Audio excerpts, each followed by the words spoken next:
Shalom saudaraku, mari kita bersatu di dalam doa. Bapa, di penghujung tahun ini Tuhan, kami datang kepadamu. Kami minta apa yang menjadi isi hati Tuhan untuk dinyatakan kepada kami pada kesempatan ini. Dalam nama Tuhan Yesus kami berdoa, amin. Saudaraku, kembali lagi di edisi spesial Tahun Baru Life Study. Sebab orang yang berhenti belajar, berhenti bertumbuh. Saudaraku, di penghujung tahun ini saya ingin mengajak kita semua untuk merenungkan yang saya ambil dari Yakobus pasal yang keempat ayat 13 sampai 17. Yakobus pasal yang keempat ayat 13 sampai ayat yang ke-17 ya. Oke, baik. Saya akan bacakan dulu Yakobus 4 13 sampai 17. Jadi sekarang hai kamu yang berkata, hari ini atau besok kami berangkat ke kota Anu, dan di sana kami akan tinggal setahun, berdagang serta mendapat untung. Sedang kamu tidak tahu apa yang akan terjadi hari besok. Apakah arti hidupmu? Hidupmu itu sama seperti uap yang sebentar saja kelihatan, lalu lenyap. Sebenarnya kamu harus berkata, jika Tuhan mengkehendakinya, kami akan hidup dan berbuat ini dan itu. Tetapi sekarang kamu memegahkan diri dalam congkakmu, dan semua kemegahan yang demikian adalah salah. Jadi jika seorang tahu bagaimana ia harus berbuat baik, tetapi ia tidak melakukannya, ia berdosa. Saudaraku, tahun baru selalu menjadi momen di mana setiap orang membuat target-target yang baru, planning-planning yang baru, perencanaan-perencanaan yang baru. Target dan planning yang kita buat tentunya pasti hal-hal yang baik, hal-hal yang positif, hal-hal yang membuat berbahagia. Saya rasa tidak ada di antara kita yang membuat perencanaan yang buruk untuk tahun baru. Kan nggak ada. Mana ada yang bilang, target saya tahun depan apa misalnya? Masuk rumah sakit 5 kali. Ya nggak mungkin. Pasti kita bikin target, aku mau sehat, ya. Kita membuat target. Nah, ayat 13, kalau kita lihat, jadi sekarang hai kamu yang berkata, hari ini atau besok kami berangkat ke kota Anu. Di sana kami akan tinggal dan mendapat untung. Ya iyalah, dagang untuk dapat untung. Kan kita nggak dagang, aku planning daganganku tahun depan harus rugi sekian. Nggak ada, saudara ya. Semua orang berbisnis, berdagang pasti untuk dapat untung. Rencana dagang pun bukan untuk rugi.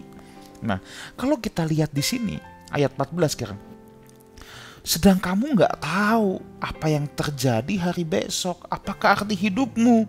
Hidupmu itu sama seperti uap yang sebentar saja kelihatan lalu lenyap. Oh ya, di satu sisi kata Alkitab, kita nggak tahu apa yang akan terjadi di tahun 2022. Kita nggak tahu hari esok.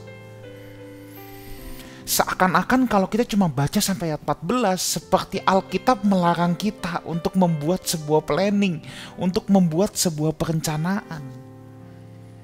Apa benar Alkitab melarang kita untuk membuat perencanaan?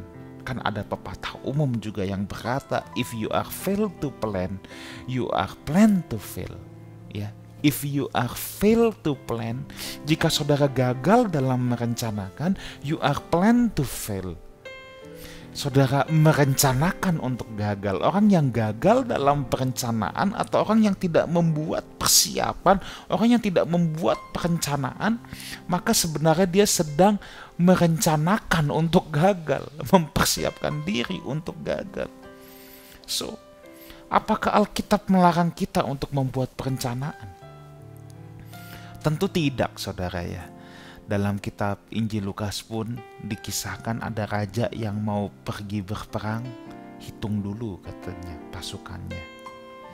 Mau membangun menara, hitung dulu anggarannya. Itu kan bagian dari planning, bagian dari perencanaan, saudara.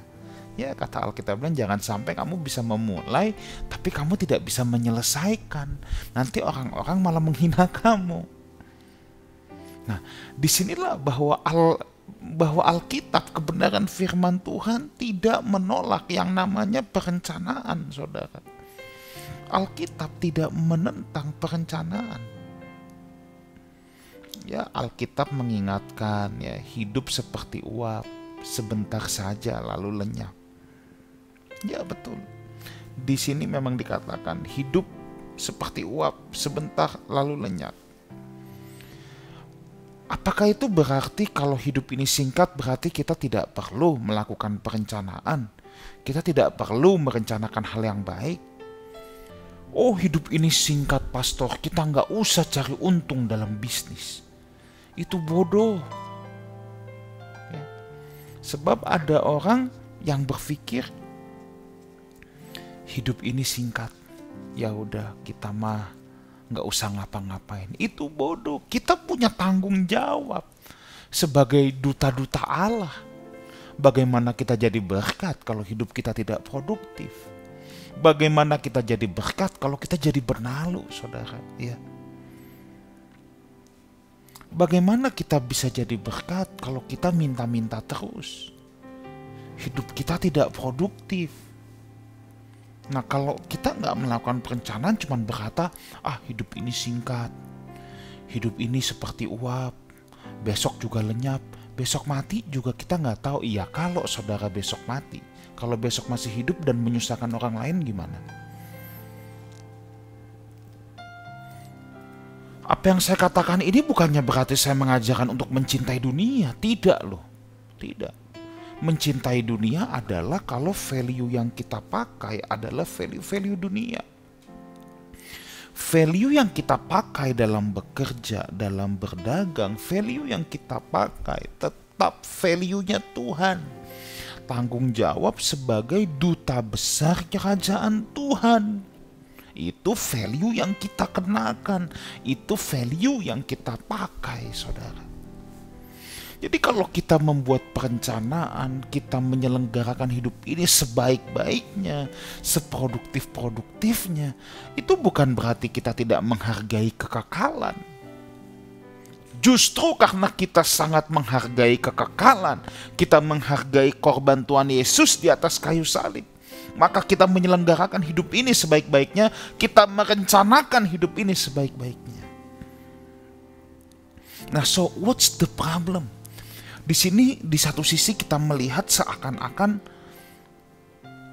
kalau kita baca ayat 13 dan 14 saja, kita seakan-akan melihat Alkitab dalam tanda petik mengecilkan atau mencibir orang yang membuat perencanaan. Nah, makanya kita harus baca terus, saudara. Ya. Kita harus baca terus, tidak bisa stop sampai ayat 14. Sebenarnya kamu harus berkata, jika Tuhan mengkehendakinya, kami akan hidup dan berbuat ini dan itu. Nah, jadi persoalannya bukan pada perencanaannya, rupanya persoalannya adalah apakah kita melibatkan Tuhan atau tidak. Jadi persoalannya bukan kalau memasuki tahun baru kita nggak boleh buat perencanaan loh. Oh boleh. Yang jadi persoalan kalau sampai kita tidak melibatkan Tuhan dalam perencanaan yang kita buat. Kalau kita mau mengendalikan hidup kita sendiri, kita tidak membiarkan Tuhan yang memegang kendali, itu yang menjadi masalah. Makanya di sini dikatakan jika Tuhan mengkehendakinya, kami akan hidup dan berbuat ini dan itu. Lihat, nah, kami akan hidup, berbuat ini, berbuat itu. Ini juga perencanaan, tapi perencanaan yang menyertakan Tuhan. Saudara, Tuhan itu penulis hidup kita, ya. Ia tahu apa yang terjadi. Dia yang tahu terbaik apa yang terjadi hari esok. Sebab Tuhan penulis hidup kita. Bagi manusia yang hidup dalam waktu kronos, ya, kronologis, itu kronos ya. Ada, kalau dalam bahasa Inggris dalam tenses ada past present, future. Past bicara yang masa lalu, present yang hari ini, future yang besok, karena kita hidup dalam kronos. Tapi Tapi Tuhan hidup dalam waktunya yang aineos, kekal. Bagi Tuhan, itu nggak ada past, nggak ada present, nggak ada future. Dia lihat semuanya sama. Dia lihat semuanya itu now. Dia lihat semuanya itu present. Makanya kita jangan sotoy. Kita jangan sok tahu. Seakan-akan merasa aku lebih ngerti dari Tuhan. Tidak, saudara. Mungkin saudara bilang, pastor, maksudnya gimana kalau buat Tuhan semuanya present? Oh iya.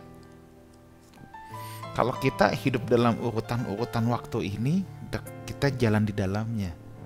Tapi kita yang melihat dari luar, sepotongan ini, hidup Wigan ini sampai sini.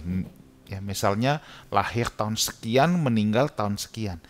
Saya yang menjalani di dalam jelas dalam kronos. Satu hari lewat, yang kemarin sudah menjadi pas, sudah menjadi masa lalu, besok menjadi future. Tapi Tuhan sebagai penulis hidup, Tuhan pencipta kita, Tuhan melihatnya kan begini. Tuh. Nggak ada pas, nggak ada future, nggak ada, semuanya present. Nggak ada masa lalu, nggak ada masa depan, semua sama saja. Makanya kita jangan so tahu sendiri, berjalan sendiri. Yuk kita belajar menyerahkan hidup kita dalam tangan Tuhan. Biarkan Tuhan yang pegang kendali. Kalaupun kita menemukan kesulitan-kesulitan dalam hidup, percayalah bahwa Allah turut bekerja dalam segala sesuatu untuk mendatangkan kebaikan bagi orang yang mengasihi Dia. Tugas kita adalah mengasihi Dia. Yang bekerja dengan segala sesuatu in good time or bad time itu adalah Tuhan. Tugas kita mengasihi Dia dan menjalani dengan sebaik-baiknya. Ya. Saudara, kalau kita lagi mengalami persoalan yang begitu berat, itu bukannya berarti hidup kita dalam kekalahan, tidak. Sebab identitas kita, identitas saudara dan saya adalah pemenang. Dalam semua musim hidup kita harus jadi pemenang. Seperti Yusuf, dia menjadi pemenang bukan saja pada saat dia jadi Perdana Menteri. Manusia kan melihat dirinya sebagai pemenang ketika dia ada di puncak segala kesuksesan. Oh, kalau Alkitab melihat pemenang tidak seperti itu. Yusuf sudah jadi pemenang sejak dia ada di dalam sumur. Jadi dalam semua musim hidup kita harus melibatkan Tuhan. Di situ kuncinya. Dia tahu apa yang terbaik untuk kita. Jangan bersungut-sungut. Jangan bersungut-sungut, saudara, sama Tuhan. Orang yang bersungut-sungut sama Tuhan tuh seakan tidak mempercayai bahwa Tuhan tahu yang terbaik. Sungut-sungut itu kan tanda nggak puas. Sungut-sungut itu kan tanda protes. Orang yang sungut-sungut itu seperti memprotes Tuhan dan berkata, kok begini, kok begitu. Nah, ya, kenapa orang pergi ke tukang ramal, saudara? Ya. Ayo coba. Kenapa orang pergi ke tukang ramal? Ada yang beli buku pintar, lihat ya. Wah, tahun depan show apa yang hoki? Minggu ini bintang apa yang hoki? Wah, itu dulu kalau zaman masih sekolah kan anak-anak sekolah paling seneng tuh ya. Selalu kalau yang wanita-wanita dulu zaman saya sekolah ada majalah gadis, majalah kawanku. Kalau pria majalah apa? Hai. Itu semua ada segmen ramalan bintang. Wah, kita selalu mau lihat itu. Padahal itu isinya mah umum semua. Tulisannya kesehatan kurang baik minggu ini, ya itu nggak usah ditulis, saudara. Emang pasti yang bintang itu semua kagak sehat. Ya mau bilang kesehatan baik juga kalau sengaja main hujan-hujanan ya masuk angin juga, saudara ya. Kalau orang-orang Chinese ya, apalagi yang masih toto atau apa, wah itu kan senengnya kan. Tahun depan show apa nih yang lagi hoki? Show itu kan mirip, saudara ya. Jadi kalau orang bilang, wah lu show monyet ya, oh mirip monyet. Enggak, kita show Yesus. Kita miripnya sama Yesus saja. Kekristenan tidak mempercayai ada hari buruk. Dalam kekristenan semua hari baik. Makanya lagu sekolah minggu. Hari ini harinya Tuhan, harinya Tuhan, ya kan? Jadi hari Senin, hari Selasa, harinya Tuhan. Terus hari Senin, Selasa, Rabu, Kamis, Jumat, Sabtu, Minggu. Tahun berapapun itu tahun yang baik buat kita. Hari apapun itu hari yang baik untuk kita. Kalau apa? Kalau kita melibatkan Tuhan dalam seluruh aspek hidup kita. Kalau kita melibatkan Tuhan dalam seluruh perencanaan hidup kita. Maka setiap hari adalah hari yang baik. Tidak ada hari yang buruk, saudara. Ya. Nah, orang pergi ke tukang ramal, dia mau tahu masa depannya. Dia tidak mempercayai Tuhan. Ya. Saudara, ini ironi. Kok kita lebih percaya sama manusia yang dia aja nggak tahu akan hidupnya hari esok? Kok kita datang tanya-tanya sama dia? Kita punya Tuhan yang adalah penulis hidup kita. Kenapa kita nggak nanyanya sama Tuhan? Kenapa kita nggak menyerahkannya sama Tuhan? Kok kita lebih bergantung sama manusia daripada sama Tuhan? Coba lihat ayat 16. Tetapi sekarang kamu memegahkan diri dalam congkakmu. Dan semua kemegahan yang demikian adalah salah. Tuh lihat. Jadi kembali lagi, tidak salah untuk membuat perencanaan. Yang dipersoalkan oleh Yakobus di sini adalah ada orang yang tidak mau mengandalkan Tuhan, tidak mau melibatkan Tuhan. Kenapa? Rupanya ayat 16, dia congkak. Dia memegahkan diri dalam kecongkakan. Dia merasa dirinya mampu berjalan sendiri. Dia merasa dirinya bisa sendiri. Nah, jadi ada 3 jenis manusia, saudara ya. Yang pertama yang congkak. Aku gak butuh Tuhan. Aku juga gak butuh tukang ramal. Aku mengandalkan diriku sendiri. Congkak. Ini congkak. Ada yang kedua. Dia tahu bahwa kita gak tahu hari esok. Kita harus berserah. Tapi berserah pada hal yang salah. Berserahnya ke tukang kuamya, ke tukang ramal. Nah, ini masalah juga, saudara. Yang benar yang gimana? Yang benar yang tipe ketiga. Ya, kita nggak tahu akan apa hari esok. Kita makhluk yang terbatas. Hidup kita seperti uap. Muncul sebentar, besok lenyap. Kita nggak tahu loh kapan kita lenyap dari muka bumi ini, saudara ya. Itu sebabnya kita melibatkan Tuhan sebagai penulis hidup kita. Dia yang paling tahu, dia yang menciptakan kita. Bukankah kalau kita mau bertanya tentang fungsi sesuatu, kalau kita mau bertanya tentang sesuatu, penciptanya lah yang paling tahu. Ya pasti, saudara ya. Saya percaya orang yang paling mengerti tentang iPhone ini Steve Jobs, sebab dia yang menciptakan. Ya. Kalau telepon saudara, saudara pakai iPhone misalnya. Terus iPhone saudara rusak. Saudara paling percaya kemana? Pasti ke counter Apple. Bukan counternya Samsung. Tapi kalau handphone saudara Samsung, saudara akan ke counter Samsung. Bukan bawa Samsungnya rusak ke counter Apple. Itu gak nyambung. Kenapa kalau handphone kita rusak atau mobil kita, Toyota misalnya, kalau rusak, pasti kita paling mempercayai untuk datang ke Astra, ya, atau pokoknya intinya ke bengkel Toyota. Kenapa? Karena mobil kita ini kan keluaran Toyota, ya ada masalah kita balikin ke Toyota. Nah, itu sama, sebab kita percaya yang membuatlah yang paling mengerti. Nah, sekarang siapa yang membuat kita? Kenapa kita menggantungkan hidup kita pada diri kita sendiri, menjadi orang congkak? Memangnya kita menciptakan diri kita sendiri kan? Enggak. Yang lebih bodoh lagi, kita menggantungkan hidup kita sama manusia, tukang ramal tadi. Lah, memang dia yang menciptakan kita. Dia aja nggak tahu akan hidupnya kan?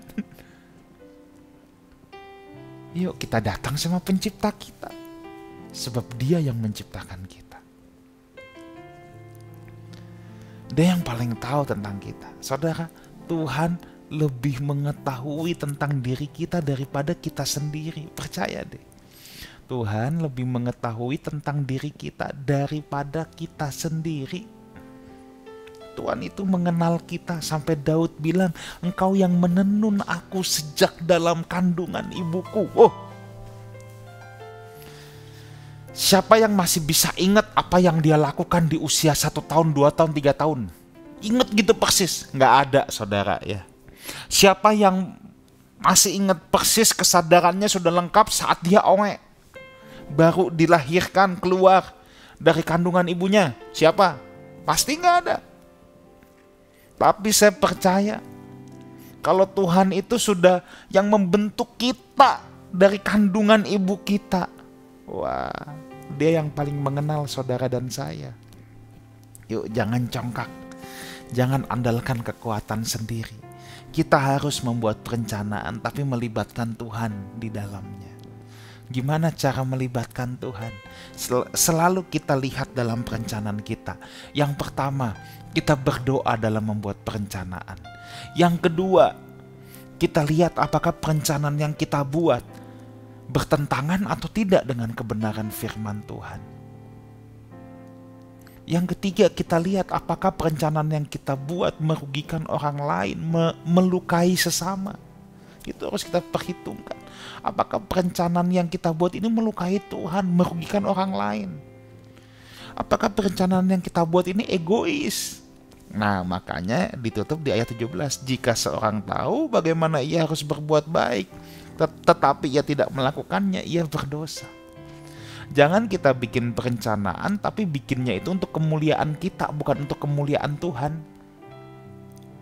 Perencanaan yang egois, tidak peduli, merugikan atau melukai orang lain. Perencanaan apa yang kita buat? Apakah untuk kemuliaan, keuntungan kita sendiri? Atau untuk kemuliaan Tuhan? Untuk sesama? Ayat 17 juga dapat berarti apa sih yang menjadi planning kita? Hal-hal baik atau hal jahat? Ada orang yang merencanakan hal jahat loh. Jangan merencanakan hal jahat, ajak Tuhan kong kali kong. Tuhan sertai rencana busukku ini. Buset dah. Ya mungkin sih gak ada doa-doa yang model begitu ya. Tapi ada loh yang secara terselubung. Tuhan, aku mau ke kasino, bantu aku Tuhan. Nanti bukan perpuluhan, 20%. Buset. Udah judi, ajak Tuhan bagi hasil. Coba tuh, kebangetan gak coba? Jangan begitu. Nah, tapi justru di sini Alkitab pengajar. Ayo bikin perencanaan.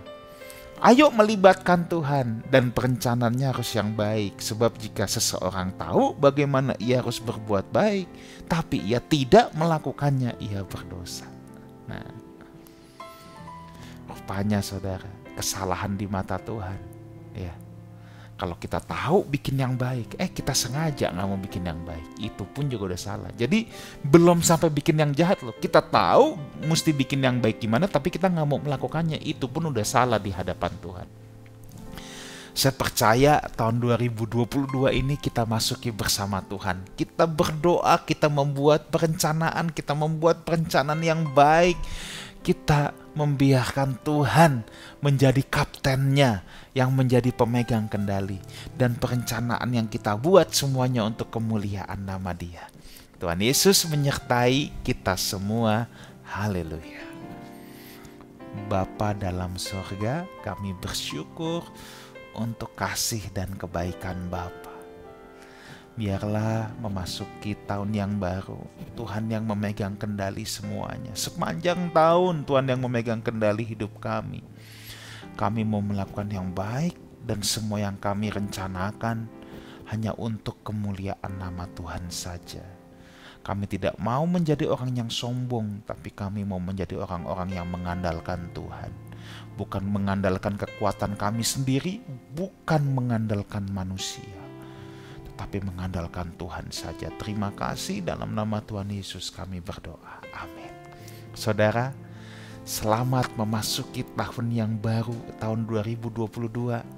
Saya tidak mengatakan tahun 2022 akan menjadi tahun yang mudah, tahun yang enteng.